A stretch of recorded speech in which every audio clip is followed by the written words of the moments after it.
안녕하세요. 친구들은 저에게 복이 많은 놈이라고 놀려댈 정도로 아버지께서 운영하시는 회사에서 지점장으로 잘 나가고 있고 돈도 잘 버는 편입니다.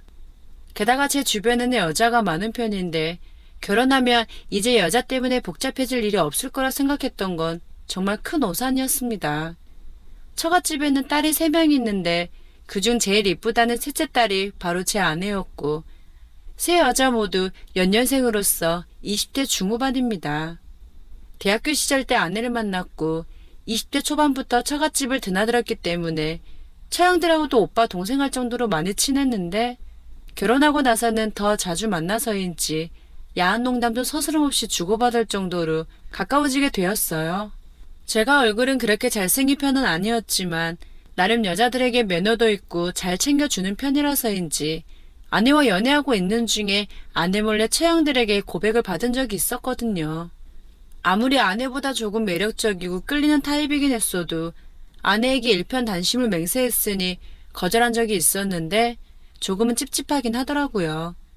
그렇게 거절하고 나서 결혼을 하고 저에 대한 마음은 수그러든 것 같아 대수롭지 않게 지내고 있던 어느 날 결혼 기념일이라는 사실을 어떻게 알았는지 큰 처형에게 전화가 왔었습니다. 오빠, 오늘 우리 막내랑 결혼기념일이지. 밥 사주려는데 지금 막내 아파서 누워있다며? 이런 날 집에만 있으면 안 되는데. 막내는 집에서 푹 쉬라고 하고 둘째랑 내가 놀아줄 테니까 나와. 1시간 내로 준비해. 지금 출발한다. 하고 말을 하더라고요. 아무리 그래도 아픈 아내를 두고 논다는 건 말도 안 되는 생각이었지만 한편으론 조금 두근거렸습니다. 아내에게 처형들과 밥만 먹고 들어올 거라고 말을 해주니 처음엔 같이 있어주지도 않냐며 툴툴댔지만 이내 어차피 같이 있어봤자 본인은 아파서 잠만 잘 테니 잘 다녀오라고 허락해 주더군요. 아내에게 미안했지만 자는 것까지만 보고 나오니 집 앞에서 처형들이 기다리고 있었고 오랜만에 느끼는 자유와 술자리는 정말 너무나도 행복했습니다. 술잔을 부딪히며 이야기를 하다 보니 역시나 처형들은 또 저에게 사랑 고백을 하기 시작하더군요. 아니 내가 먼저 좋아하면 뭐해.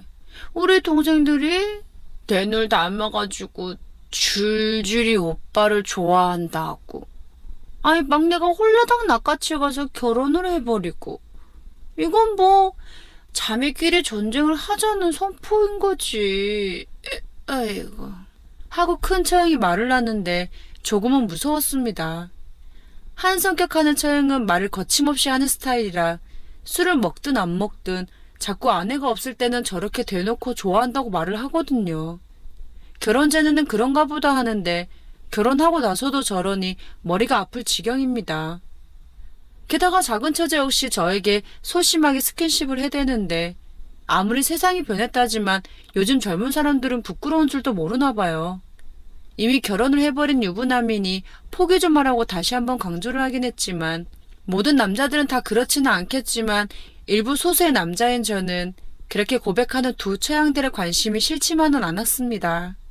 큰 처형은 술에 취해 잠이 들었고 작은 처형은 그나마 괜찮아 보여 큰 처형만 등에 업고 집으로 가는데 작은 처형이 놀이터에서 잠시 쉬자고 말을 하더니 큰 처형을 벤치에 앉히자마자 저에게 자기 입술을 제 입술로 덮쳐버리더군요. 그렇게 피하지도 못하고 서로를 느껴버리고 말았고 큰 처형의 뒤척임에 우리는 정신 차리고 수줍게 미소를 지으며 집으로 들어갔습니다. 다음날 큰 처형은 숙취 때문에 머리 아파하며 전날 놀이터에 있었다는 사실도 모르는 듯 했고 작은 처형과는 서로 침묵하며 조용히 지냈어요. 며칠 뒤 큰 처형 생일이 되어 저희 집에서 생일 파티를 하게 되었는데 술과 같이 먹다 보니 안주가 부족했고 아내와 작은 처형이 장을 본다고 말을 하였고 여보 큰언니 술 많이 못 마시게 해. 언니 저번 주는 숙취 때문에 고생한다고 난리치지 말고 조금만 마셔. 알았지? 이번에 우리 집에서 난리 피우면 그때 언니랑 나 전쟁이야. 알았어? 라고 말을 하며 나가는데 큰 처형은 아내 말을 무시하고 역시나 술을 마시기 시작하더군요. 큰 처형은 약간 눈이 풀린 상태에서 저에게 다가오더니 제 이마를 사정없이 때리는 겁니다. 왜 때려? 술 좀 그만 마셔라. 에이, 아니, 매번 먹을 때마다 때리고 난리야. 아파. 하고 말을 해주었더니 저에게 짝사랑하는 남자가 이렇게 아무렇지 않게 자기를 대하는 걸 볼 때마다 너무 가슴이 아프다며 딱 한 번만 확인할 게 있다고 하더라고요. 그러면서 저를 안아버리고 말았고 그 뒤론 초스피드하게 뜨거운 밤을 보내고 말았습니다. 큰 처형은 원래 성격처럼 침대 위에서도 똑같았는데 정말 아내와는 반대로 거침이 없었고 그동안 제가 만나왔던 여자들과는 차원이 다른 여자였습니다. 저도 모르게 사랑한다는 말을 할 뻔할 정도였으니까요.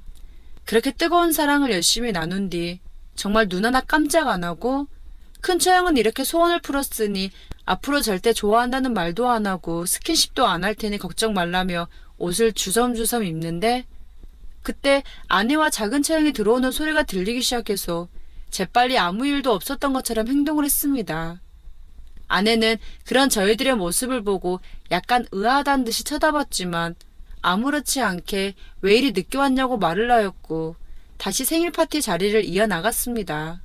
역시나 꼬리가 길면 밟힌다는 말이 있듯이 작은 처형은 술 마시다가 저와 눈이 마주쳤고 저에게 윙크하는 모습을 본 아내는 그 자리에서 숟가락을 작은 처형에게 던져버리며 진짜 니들끼리 놀이터에서 아주 짝짝꿍 입 박치기 잘하더라. 응?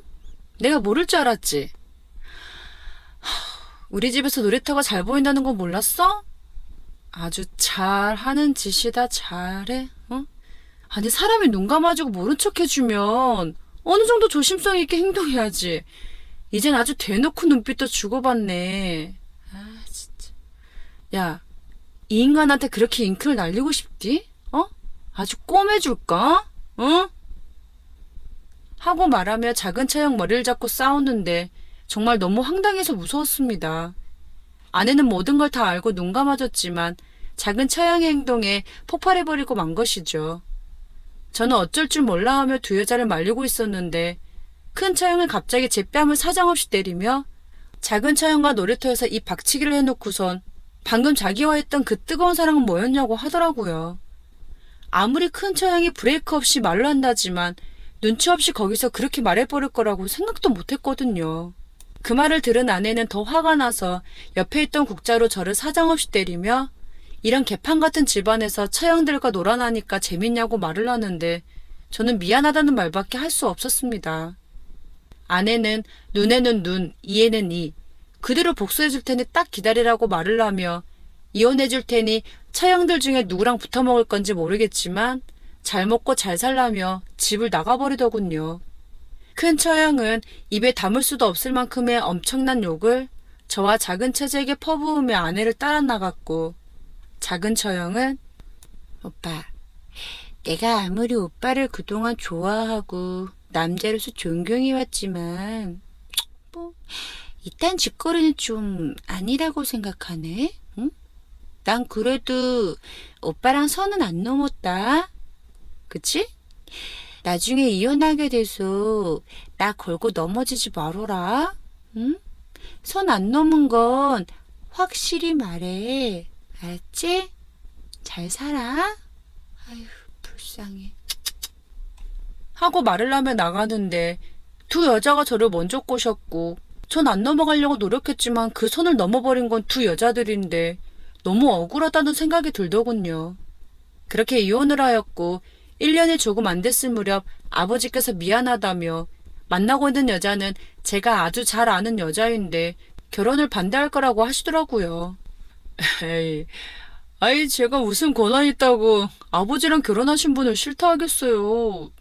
뭐 제가 싫어하는 여자라도 되는 거예요? 아이 욕하고 돈 대프게 쓰는 여자만 아니면 다 허락할게요. 누군데요? 하고 말을 하였고 며칠 뒤 만난 여자는 정말 충격적이게도 이혼한 전 아내였습니다. 전 아내가 눈에는 눈, 이에는 이라고 말했던 게 생각이 났고 알고 보니 아내는 그 사건 있고 며칠 뒤 홀로 외로워하는 시아버지에게 노골적으로 다가가 사랑을 나눴다고 하더라고요. 왜? 어차피 너랑 나는 이혼했고, 우린 남남이니까 이렇게 해도 되지 않아?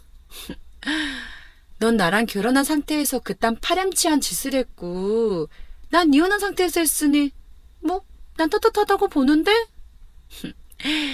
앞으로 잘 부탁해요, 아드님. 하고 말을 놨는데, 누가 뒤에서 한 대 때리는 느낌이었습니다. 아버지는 모든 걸 다 알고 있었다는 듯이 옆에서 전 아내가 다 말하는 거에 대해 별 말씀을 안 하셨고, 그렇게 아내는 아버지와 재혼을 했습니다. 그리고 전 아내는 저희 회사의 부사장이 되었고, 제가 화낼 입장이 아니었기 때문에 그냥 피하고만 있습니다.